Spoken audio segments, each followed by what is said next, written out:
The Marinade. There's no O in marinade. Let's try it one more time. Ready? 1, 2, 3. The Marinade. Marinade. Bone marinade. The That's Marinade. The Marinade. With Jason Earle.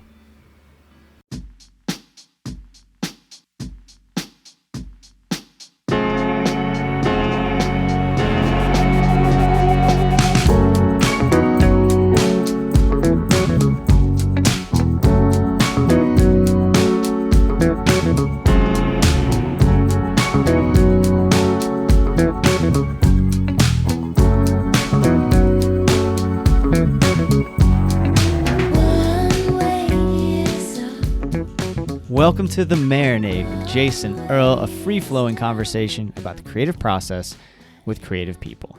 This is episode 64, and our guest is Nicole Atkins. Nicole is a singer and songwriter originally from New Jersey, who now makes her home in Nashville, and y'all, her new record, Italian Ice, is an absolute masterwork. I've been a fan of Nicole's for years, so this was a huge thrill for me. I highly recommend you go listen to that record and then dive deep into her catalog if you haven't been there already. Just incredible songs and an amazing voice. This record is full of unbelievable guests, and we talk about that a little bit during this conversation. I hope everybody's doing okay out there. I hope you're doing all right and staying safe. Thank you so much for listening to the show, everybody. You can find all things Nicole Atkins at NicoleAtkins.com. Everyone, it is my distinct honor to present my conversation with Nicole Atkins.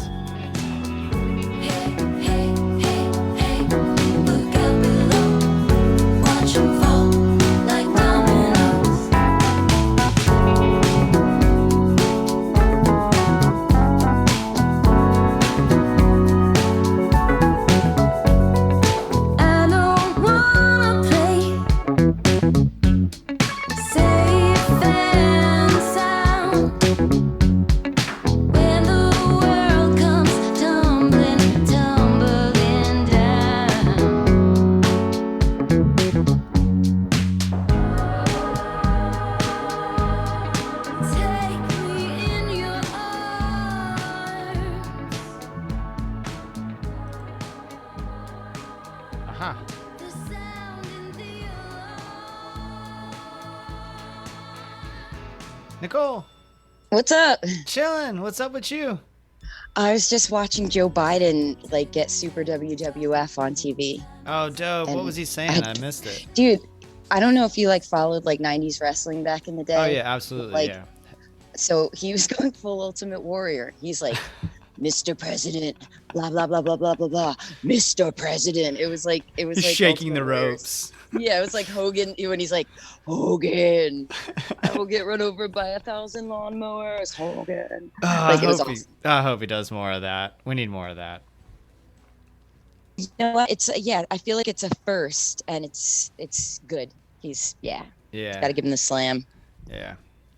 Hi, thank you so much for doing this. This is great. Yeah, no you have it problem. under control. Yeah, you clearly a Zoom expert. Yeah. Totally. Each time. So where are you based? Huh? Where are you based at? Orlando. Wow, is it hot as shit there right now? Yeah, everything's hot. It's the weather's smoking hot. The air is thick with tension and stress. And yeah. Yeah. What about you? I'm in Nashville. Do. Oh, how beautiful. I was talking to my friend from Sweden. He's like, "Is this where you live?" And I'm like, "Yeah." He's like, "So American." It is kind of classic American. Yeah, but that is such a classic Swedish thing to say too. So American. That's fun. But how are you doing? But yeah, I'm all right. All things considered. Yeah. Yeah. Trying to stay out of the gutter, Yeah, we've been talking about that a lot at our house, just zooming out a lot. Just Yeah. trying to be aware of the moment, but also keep perspective as much as possible, Totally. which, Like, I think you got to allow yourself a minute to, feel the moment too, yeah. but don't, I don't know. I do better with action, like with like doing stuff, because it keeps me out of depression, because depression doesn't serve me Right. at all. So Yeah.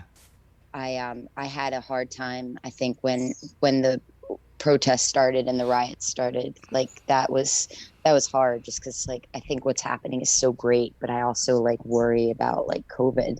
You Yeah. know, it's like the movement and the moment at the same time of a pandemic is a lot.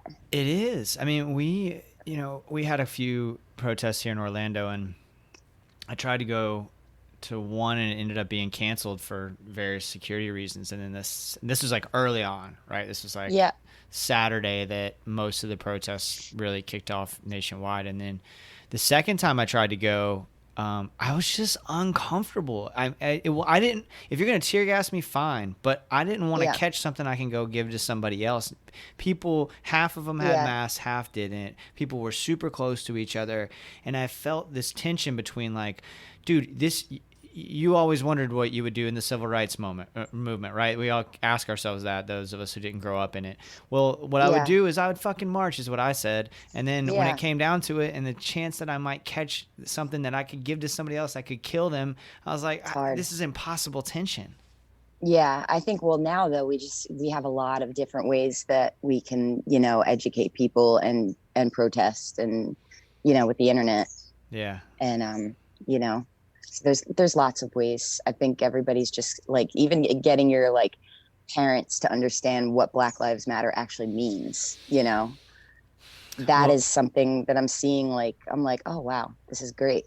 and you not know giving up on them. That's the yeah, other thing, because it's so easy in those conversations with my parents and my in-laws to feel the desire to say, well, they're in their 60s or 70s, they're not going to get there. yeah. That is just not the right attitude, I don't think.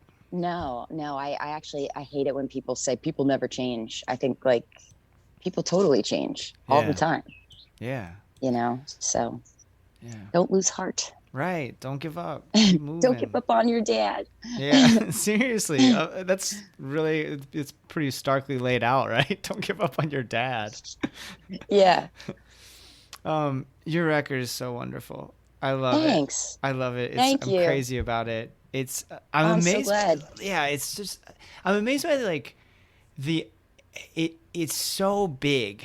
It's so big in so many ways. There's all these amazing personalities and legends of music involved. There's these songs are far-reaching, and they a lot of them feel to me rooted in classic soul, but they also go in a bunch of different directions, and it just, the scope of the project just blows my mind. And I wonder Hey. if like you knew that going in. Like, did you go, I'm gonna make this monster of a record, which is how I see it. I see this is like this larger than life monster of a record, or did it just sort of like, that's how it happened?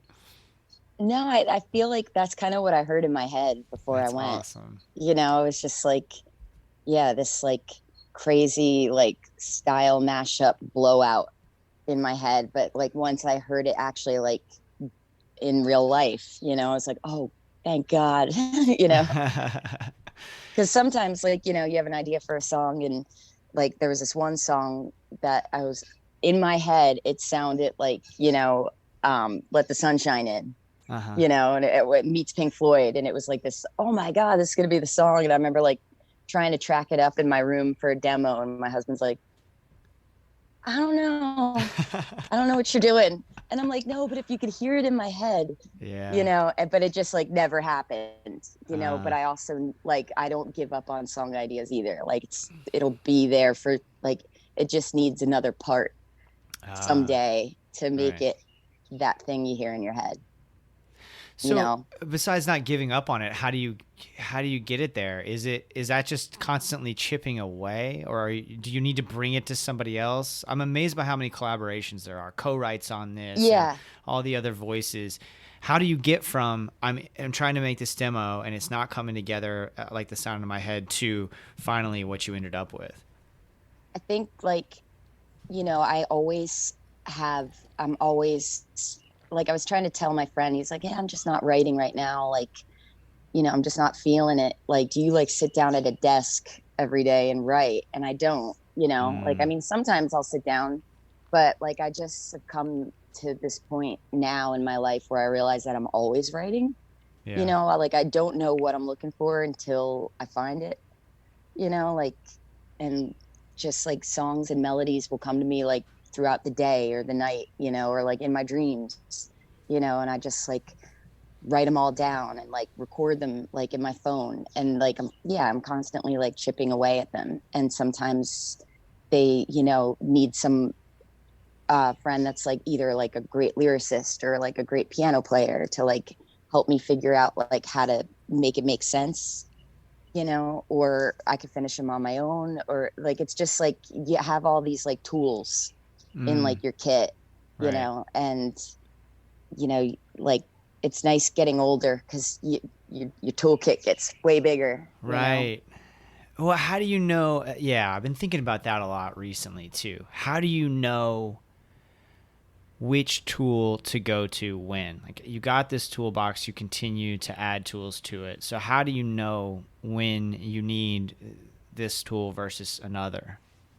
Like I love meeting people. Like I like meeting new people. I like meeting artists, because I Yeah. like I always want to know like how do you do what you do. Yeah, yeah. And you just think about what the song needs, like for like Never Going Home. Like I Mm, knew I wanted it to be like a road song, and I had like a certain amount of road stories that like I could put down. But then like Jim Sclavunos is such a good lyricist, and his life is insane. Like he should write a book.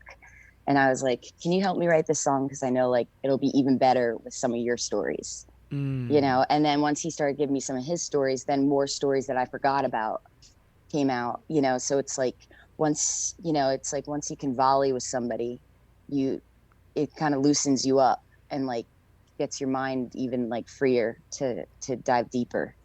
what is it about you that and this may be uncomfortable to talk about because you're talking about I'm asking you to talk about yourself and brag on yourself a little bit.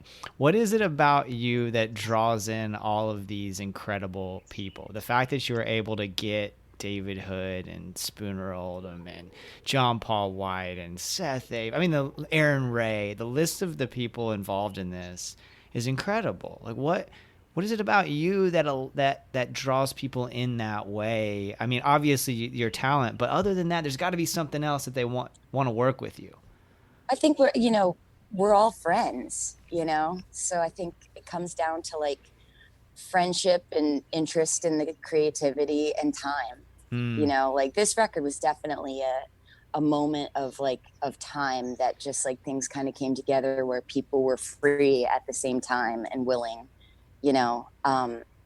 But I just I'm not afraid to ask people to do things, have you you always know. been like that? No, no, I used to always be very, very afraid of asking people to do anything, Right. and but I'd always put things together, like even like when I first started going to New York and playing open mics. um like I knew that like I didn't have my own sound yet. I knew I was able to write songs, which was exciting for me, but Mm, like I wasn't writing songs that I would actually want to listen to.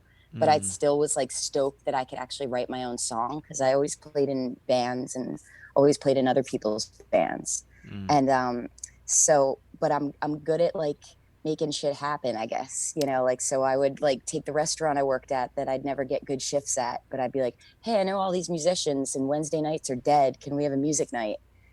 So like I would always like promote my friends' bands and then, just be in the mix. And then I remember when I like figured out my own sound, that's when I was like, okay, cool. Now I can like start like promoting my own stuff because like I believe in it. What was So I've always just like been in like the music world like my whole life. Not like the biz, but just like always going to shows. It's like the only thing that ever interests me. That's amazing. What made you believe? I think a lot of folks wrestle with that, right? Is like, at what point do I start to truly believe that what I'm doing is something other people should be involved with, and that Yeah. other people should consume? Was there some Hmm. moment that you had, or was some, like, how Yeah. did you know? Like I remember I was working with this guy David Muller in New York, and he was a producer. He was like the only like producer we knew, and he was like our age, but he like took my songs and then like put like strings to them and like just like rearranged them, and I was like, whoa. And it became something I would actually want to listen to, Oh, wow. like I was like really into like Mercury Rev at the time, Mm. and like it didn't sound like Mercury Rev, but it gave me the feeling I had when I listened to them, so it was like when once I was like had something that I was like, it wasn't something that I could just sing well, but something I could like listen to musically, that like I'd be at a party and be like, hey, check this out. Like I was just like excited, and I didn't think about like, oh, like, like I wasn't like afraid to be like, you want to hear my song? Like I was like, dude, check this shit out. Like Right. I think a lot of people have that moment. Like when you're super pumped on your own shit, like Yeah. that's something like you really feel it and you don't give a shit, you Did, know? that's amazing. Did that change, that realization, like, I'm super pumped on my own shit, did that Yeah. change your process at all? Your creative Um, process?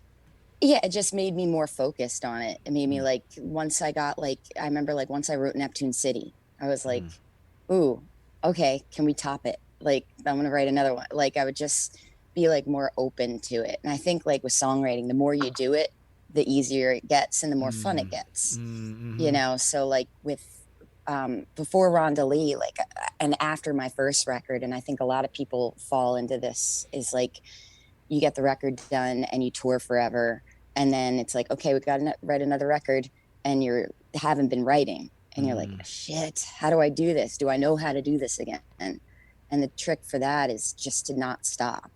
So Mm. when we were touring Rhonda Lee, and that was like the same time that I quit drinking, like, so a really good way for me to hang out with people, rather than being like, hi stranger, do you want to go eat food in front of each other? Like that's super weird. Like when I moved to Nashville, people are like, let's get together and get tea, and I'd like fall into like an anxiety attack, be like, what? And so now I just like, when I meet people, I'm like, do you want to come to my house? And like, I got a bunch of art supplies, we make paintings, and or like, do you want to get together and write a song? And like Oh, that's sometimes you great. do and sometimes you don't, but you get to know the person way better, by like Yeah. trying to work out a song with them. And sometimes you get a great takeaway, so it's a good way to make friends. I love that, and that really inspires me. I was thinking about co-writes the other day, just co-writing in general, whatever the work is, whether it's a song Hmm. or it's an essay or something.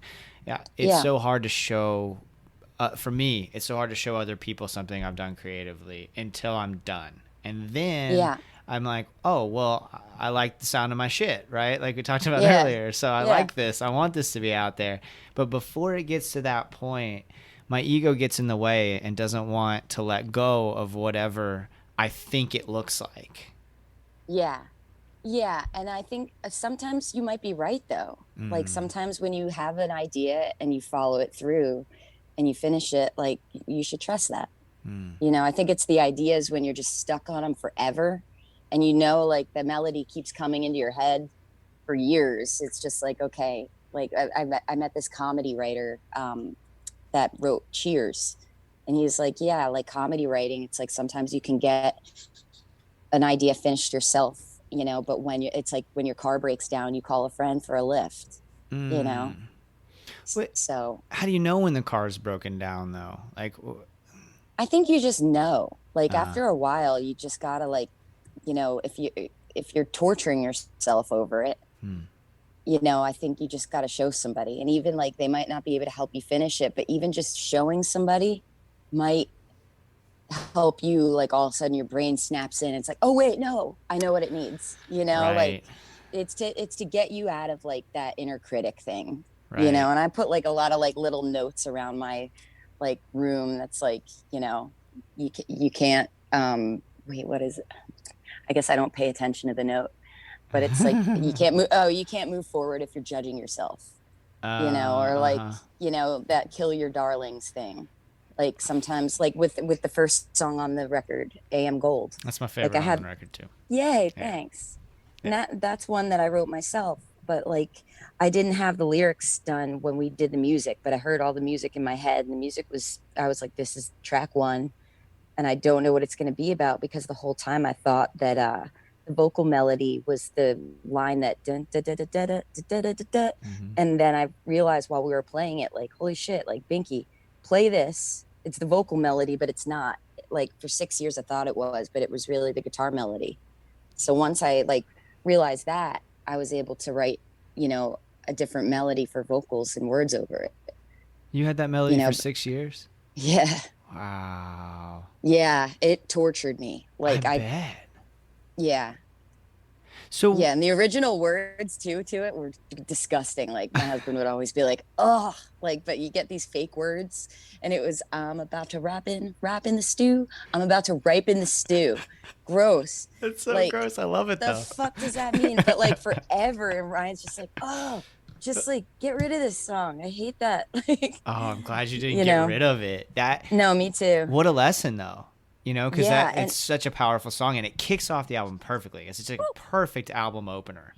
Thanks. Yeah. And I like knew musically that it would be. I just like, and then like the line, "We're stranded in the garbage of Eden." Yeah. Like that was always like a fun, like a line from a funny song that about touring, where it was like, "You're pissing out the window and I'm stranded in the garbage of Eden again," you know? And then like it all just came together one night, where it's just like, oh wait, that line goes here and this goes here. You know, it's like a repositioning of like all your ideas. Right. And it goes, you know, it goes from this idea of touring or whatever, pissing out the window, to like a greater commentary on the world today. Yeah. I like fell asleep to the news talking about global warming. Yeah. You know, that's amazing. If that happens, you mentioned your phone earlier. Are you pencil to paper and then dictating something into your phone with your voice, or is it all going in your phone? Yeah. It all goes like notes in the phone, voice notes in the phone, but like then like written down on paper too. Because I saw you posted on Instagram, and then it's on your website too, lyrics to the album. Yeah. Are those original drafts, or did you rewrite that? I'll write them in the book when they're done, you know, because I'm like, it's like, I always like want to like make them nice and like commit it to the nice book, you know? Yeah, I've got one of those. I got one right here. Yeah. Yeah, because I got like the like scratchy books that are just like, there's like lyrics for like 5 different songs at once working all over it. So yeah, that wouldn't be very helpful. Are you carrying those with you all the time, or is that? Yeah, I always have a sketchbook with me. Okay. You know, because like I always want, I want to have, you know, the tool that I need for whatever kind of inspiration strikes. So I like always have a large bag, and, you know, like paint markers and brush tip pens. How like often are you painting? How often? Every day. Every day. Yeah. Yeah, I have to draw every day, or else I feel weird. You know, I love drawing. Is that something you've always done? I like the takeaway. I did for a long time, and then once I graduated school, I went to art school, and I didn't study music in school because I didn't want to ruin music with school. I'm bad at school, so I decided to like, let's ruin art with school. You know, and you know, but I'm glad I went to school, because it just like, you know, I was always, you know, the girl that was in bands with people, and I met people to like start bands with, and so, but I picked up drawing again when I quit drinking. Like I just saw this marker in a store that was like this like flat, wide Copic marker. I almost called it a COVID marker. Copic marker. And I was like, oh, that's a weird looking marker. And I brought it home, and it's got a weird quarantine tip on it. Quarantine, yeah. Drew this picture of a cat and like just like put it on like an Instagram story, and people were like, oh my God, can I buy that? And I was like, sure. You know, and then I just started like drawing sad animals for fun, and like now I like love it. Wow. You know, so it sounds like stopping drinking had quite the impact on your creative process. Totally. Like I quit drinking because it was fucking with my creative process. Interesting. You know, like it made me like not want to do anything. Yeah. You know, even like journaling, like I was just like pretty dark, you know, like drinking, like it was fun. But then like after a while, like, you know, it just like I said, like, I don't like to sit in the dark spots too long, because like I can stay there too long. Yeah. And it just kind of like freed up a lot of my headspace to just do shit. Yeah. Well, let's go there then, if we can.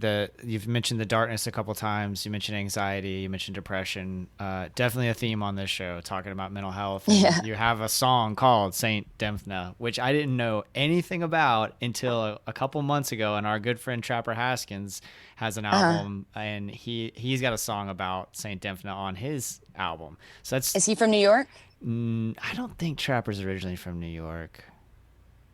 I just wonder because it's the No. name of the bar that we used to always hang out at. Oh, Like, interesting. so I didn't know about Saint Dymphna until I like looked it up. Yeah. You know, because I was singing Saint Georgie for a while, and I was on the road with Mercury Rev, and we were playing at this cathedral in the UK, and I just had this idea for like a Morrissey type song because we kept talking like we're in Manchester, and we're like, oh, let's go take a picture where, you know, Morrissey took that picture. And I got to the cathedral, and this idea like came to my head that was like Saint Georgie. And so when I got home, I was like, oh, I should finish that song. It's cool. And that's the thing too. It's like I'll like I have like, you know, some really good friends that live in Nashville that are songwriters, and I'll be like, hey, what do you think of this? And I'll just play them the shitty melody on the phone. And if they're like, oh, that's cool, then I'll be like, okay, I'll finish that. You know, it's a good, I don't know. I think like having like close friends, you know, running shit by them, you know, just to see if they think it's cool too, you know, is a good motivator. But when I looked up St. George as a saint, I was like, well, he's not that interesting, you know? And like, I had that line, I'd rather die than go out of my mind. Yeah. And then I looked up, I was like, oh, I wonder what like our old bar saint, St. Dymphna, is. And it was like the patron saint of mental illness. And we were like, bingo. Wow. Shit. Like, yeah, that worked out well. Yeah. That's one of those supposed to happen, you know, the universe making it happen kind of things. That's amazing that you had that line. Yeah. I just took for granted that you had the concept of Saint Dymphna, and then that line was serving that. It came concept. after. Yeah. Wow. That was a lucky, like an Easter egg from the universe. That's so wonderful. So many lessons in that. Just the fact that I love that you don't give up on a lot of these ideas, that you continue to go after them. Yeah. And I think too, like ideas for songwriting are like puzzles, you know, even like fake words. It's like, well, why am I saying that line that sounds like these words? And then trying to unwrap how you can write it to fit into what you want it to be. So how do you keep those organized either in your brain or physically? Like, are they just They're ever present? everywhere. Yeah. Yeah. Like you can see like they're everywhere. Okay. There's books and paper. My life is just like, my mom's like, you're like your dad. There's little bits of paper everywhere. Yeah. Well, it's funny how I'll like, I just recently kind of organized my studio, and now it's a total disaster. Yeah, it looks nice and again. clean. Yeah, thank you. It's fine right now, but give me like 2 days, and there's just gonna be books laying around, and notebooks, and pens, and guitars laying against stuff. It's just that just means you're doing shit. Right. Yeah. Yeah. But it's also interesting for me, at least, if I have a clean space, then I do feel really good about going and getting to work when I have that clean space. I don't know if that's like a reset in your brain or what, you know? No, it's like why I make my bed the second I wake up. Yes. You know, it's just like if I haven't done anything, at least the bed's made. It's like a good base level. Yeah. Well, that's kind of, I accidentally cut you off earlier. You were talking about art. And so I wonder if that's related at all to the concept of, and I forget exactly how you said it, but you like sort of the, I want to say you said you like the end result of the art. I'm trying to remember how you the put takeaway. It. The takeaway. So can you say more about that? Yeah, I just like having something you can like hold in your hand. That's like, oh, I made this. And then like, you know, like giving it to somebody, you know, like I like send art to people all the time. Just, you know, like I sell art at my shows, or I'll draw something for somebody's kid. And I don't know, it's like the art to me is just like, it's a way to like have fun, but also it's a way to make money. It's a way to like brighten somebody's day, you know, like you could just send somebody a random bunny drawing in the mail and like know that like they're going to be stoked, you know, or like, I don't know. I like making people happy. That's awesome. But there's also like a sense of permanence. When I was listening to AM Gold yesterday, and it made me think about this, how like there's a sense of permanence to a tangible piece of art like that versus a song. I'm like, in the back of my mind, I'm worried that all these songs that are put out digitally but not in physical form, not in something that we're going to keep, are just eventually going to just be on some server and get deleted or whatever. Yeah. You know? But I that always think physical about that part. and think like maybe that would be a good thing if the internet just went away. Right. Seriously. You know, Yeah. it would be probably. I mean, Everybody would be pissed, but yeah. Well, there's just, we'd struggle for a while, but we would adjust and we'd go back to, how we were before we had the internet. yes. I like, because I grew up like when internet was just starting to be a thing, so I guess I'd be the cusp of Gen Z. And like, getting a mixtape from Spin Magazine and then like listening to the radio and hearing like, oh shit, like, like Blind Melon and the Sundays are going to be in New Jersey, and being like, when we need to get tickets, like, I don't know. I miss discovering things in that way where there isn't so much out there. Well, and also 100% agree. And also the amount of time that I spend with an album now, because I'm constantly, especially doing the podcast, like people are sending me stuff and so forth. So, I mean, there's 15 albums right now that I'm listening to that I'm crazy about, but what? Oh, Elliot. Give me 3 of them. Okay. Yours, Elliot Bronson's new record, comes out soon-ish. And, the new Chuck Prophet comes out on August 21st. What's out now though? Oh gosh, what is out now that I'm listening to that I'm crazy about? Besides your record. I don't want to listen to my record. Have you heard the new Becca Mancari record? No. Oh, it's so good. Okay. Yeah, right. Becca Mancari. Right. It's called Hunter. Wait, no, it's not called Hunter. That's a song, but you'll find it. All right, I'll check that out. It's beautiful. Oh, Michael McDermott's new record, What in the World? Okay. Is another one. That's one thing with like lockdown. Like I feel like I've been able to have the time to like listen to things deeper. Yeah. Like to like go for a walk and be like, I'm gonna end my walk after this album's over.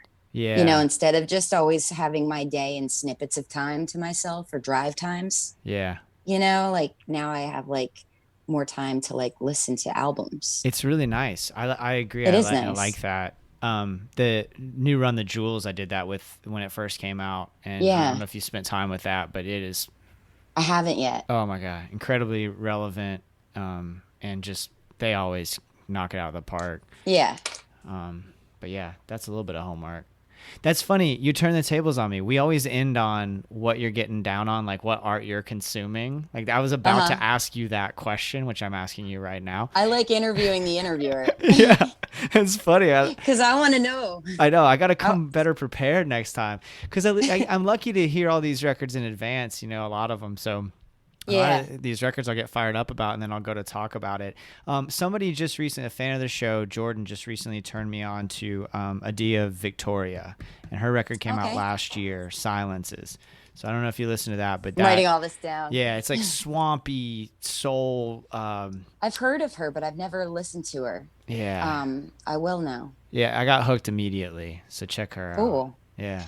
I have a record suggestion for you. Because this record, I'm like, how did I sleep on this record? Because I'm a huge fan. Richard Hawley. And I feel like a lot of people didn't know that this record even came out. Yeah. It came out last year or the year before. The record's called Further. Okay. And it's his last name is Hawley. Okay. And it's like, holy crap! It's like Lee Hazelwood and Nick Lowe meets Mark Lanigan. Oh wow! Like it is awesome. Okay. Awesome. Great. Yeah. Cool. Like I was like listening to it and like painting like late at night, and like there's so many like musical parts on it that are so thrilling that like I was like raising my fists in the air at like midnight, like yes. Like I love it when an album makes you do that. Yeah, what an incredible feeling. And what makes you do that other than music? There's so few things that can make you feel that way, Yeah, I mean, Joe Biden's like WWF Mr. President speech just made me do that. I was like, yes. Like Was the Ultimate Warrior your favorite 90s wrestler? Yes. Yeah, me He too. was my dude. He was Oh, whoa. my dude. You got an Ultimate Warrior figurine, in fact. I have many. Actually, like I said a thing like at a show once said, if you bring me an Ultimate Warrior thing, I'll give you vinyl. Whoa. So like my husband's like, dude, you need to tell them to stop. Cause like we have so many of those like little Tokyo toy dolls that he was just like, other than I remember like my first like loves was the Who, Tommy. And then it was Traffic.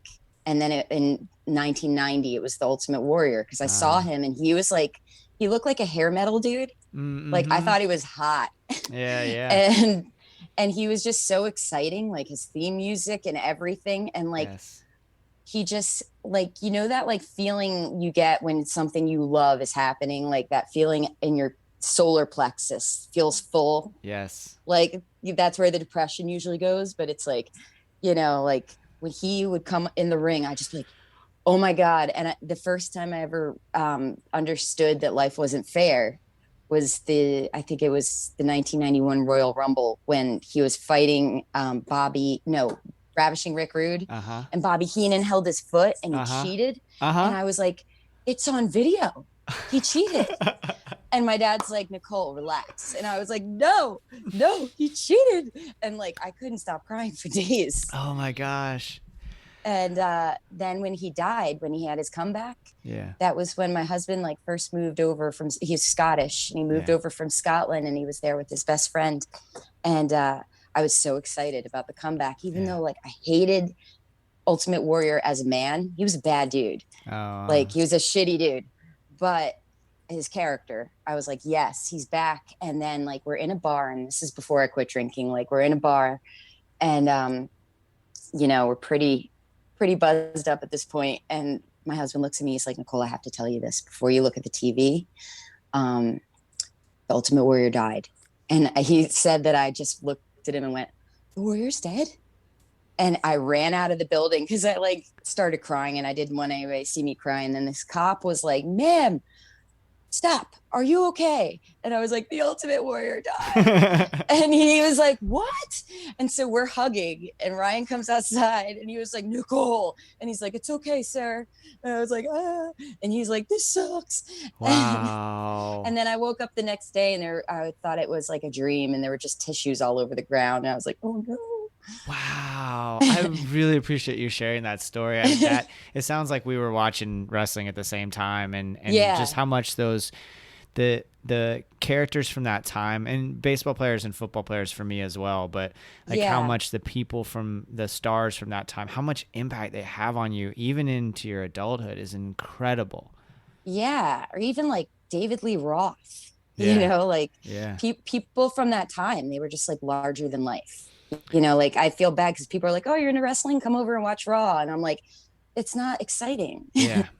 I think the most starstruck I've ever been was when I met the Macho Man, Randy Savage. Oh, wow. Where? When I was in college, his daughter, I guess, was in like a sorority there. And so he was judging this pageant that the sorority was putting on. Weird. I wouldn't want my dad judging a pageant. No, let me explain further, I guess. I didn't realize we were going to go this deep into this, but here we go. It was like one of those, I don't know if they even do this kind of thing anymore, because I think it might be problematic in ways, but like a Mr. Miss thing where the guys are on stage doing the pageant, right? And they're going through different tasks, and it's all a fundraiser. So this was like one of my buddies was in this pageant, okay, and he's up there like doing dances, and one of them was like he had to do a freestyle rap, and like my buddy happened to be an excellent freestyle rapper, and awesome. Just crushed it. Yeah, it was amazing. Yeah. But the Macho Man was there, and so people were of course talking to him because it's college, and we're all about the age that we grew up on the Macho Man, and the Ultimate Warrior. Oh God, I'd flip out. Yeah, absolutely. I was so nervous. I was like, hey, how's it going? It's nice to meet you. He's like, where are you from? And I blanked out. I couldn't say anything. But he was nice. He was so sweet. He took a picture with me, and he was so sweet, and just asked me questions about myself to get to know me. I mean, he probably gave me 5 minutes. Seriously. Sick. That's so good to hear. Yeah. I'm at when we did Conan O'Brien on the first record, the special guest was Hulk. And I was like, I was never that into Hulk. I almost like kind of treat it wrestling like I do music. I'm like, if everybody likes him, I don't like him, But he was there and I was like, oh wow, I'm a huge wrestling fan. Can we get a picture? And he was such a dick. He was like, oh, okay. And we're like, okay, everybody get together. And then his friend standing next to him, I'm like, hi, sorry to bother you guys. I'm Nicole. And he's like, I'm Brutus. And he was really nice. And I was like, are you Brutus of Barber Beefcake? And he was like, yeah. And I was like, oh, and like, I love Brutus. And I was like, you're my favorite. Yeah. And like, then like Hulk got like annoyed that we were all like doting over Brutus. He's like, do you guys still want to do this or not? And we're like, yeah. Oh, that's so fun. Yeah, it was really fun. I know you gotta go soon, but more wrestling encounters real quick. So Ric Flair, I met Ric Flair at a bar in Gainesville, Florida, and he was a delight. He was like so sweet. Same kind of thing, like asking questions. This was probably 20 years ago. That's great. Just so cool. And the other one I met, other wrestler from that time I met that was incredible was Chris Jericho. Chris Jericho was just so great. He was a little bit later. He seems like a really like affable dude. That's how he came across. A likable guy. Yep, that's 100% how he came across. I had my other wrestling connection is the Iron Sheik. Oh. Like I had this girl who her name was Psychic Mojan, and she was like a super fan. She was like, I really want to meet you after the show. I know you're a fan of my uncle. And like she came backstage and she like gave me all of this Iron Sheik stuff. And like I was like, your uncle's the Iron Sheik? And she's like, yeah. And like we're still friends. Wow. And sometimes like he'll like tweet my stuff and like, you know, like I remember like I got his nephew who's his manager. I got when we were opening for Nick Cave and the Bad Seeds, like I was setting up merch and like the nephew comes up and he's like, hey, you want to talk to Sheiky? And I was like, hey, what's up? And he was like, hey, Baba, yeah, have a good show tonight. And I was like, this is crazy. That's so fun. Oh my gosh. It's cool.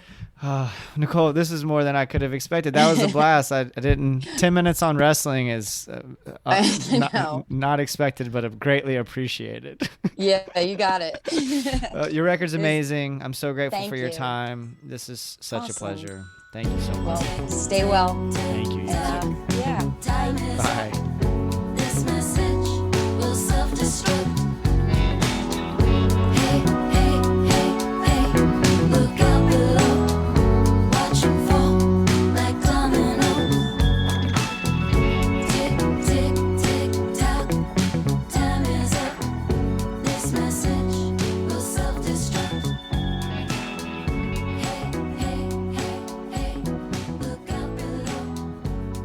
Nicole Atkins, y'all. Thank you so much, Nicole. Thank you all for listening. I'm telling you, sit down with Italian Ice. There have been so many wonderful records to come out in 2020, and this is among the best. The song you're hearing in this episode is Domino off of Italian Ice.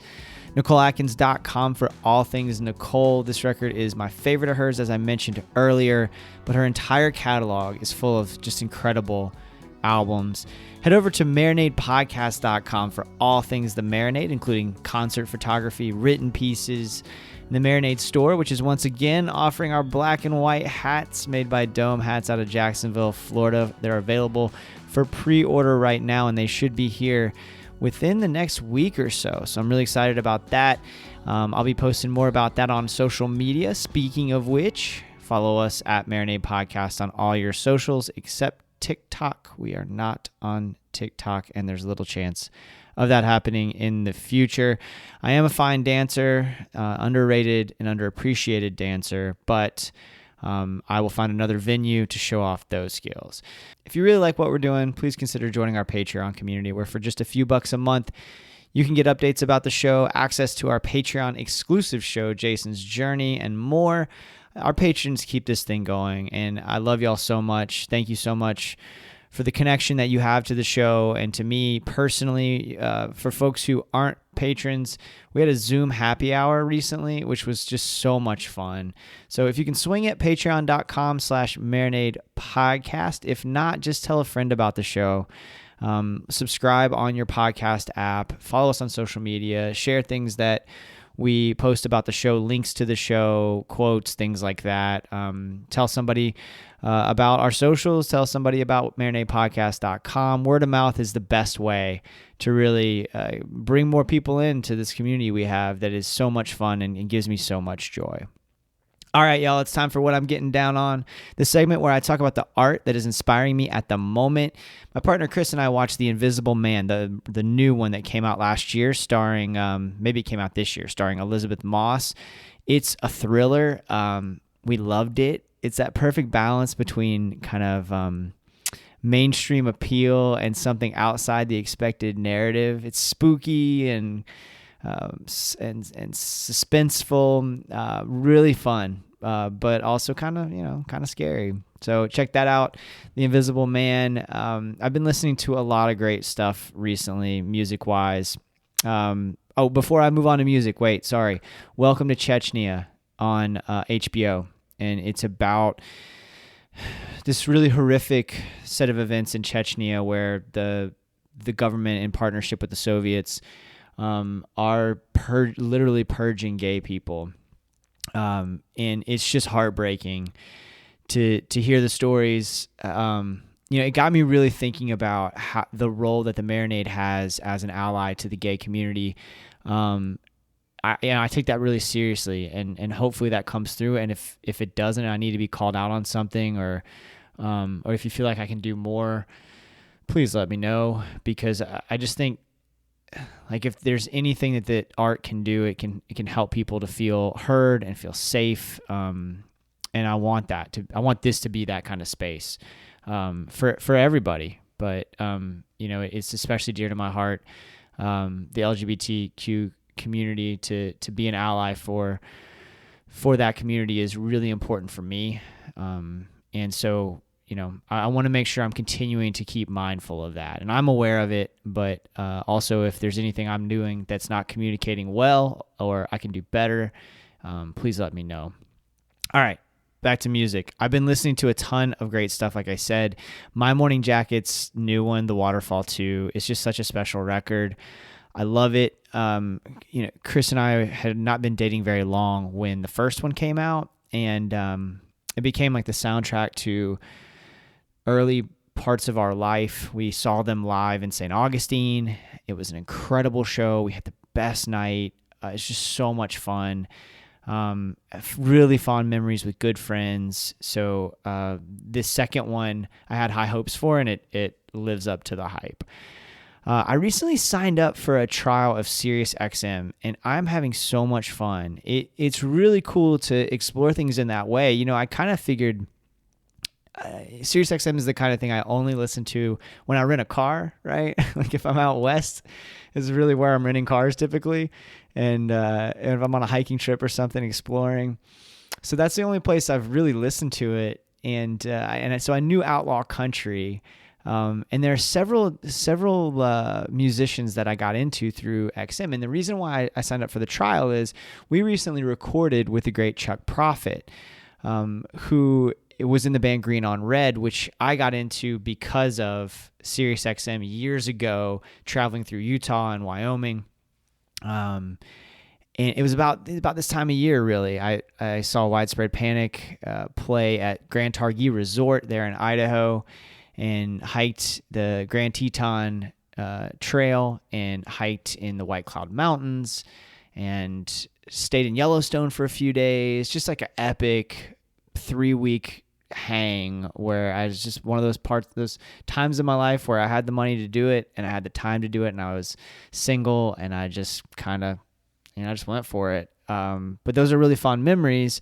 I experienced so much and met so many cool people, and it just brought, those memories came flooding back, and it made me think, you know what, maybe I should check out SiriusXM, because it has turned me on to so many great artists, but then I just put it down after I get home. So I went ahead and did a trial, which I'm going to stick with. I'm going to subscribe once the trial is up. There's so many cool stations, like North Americana.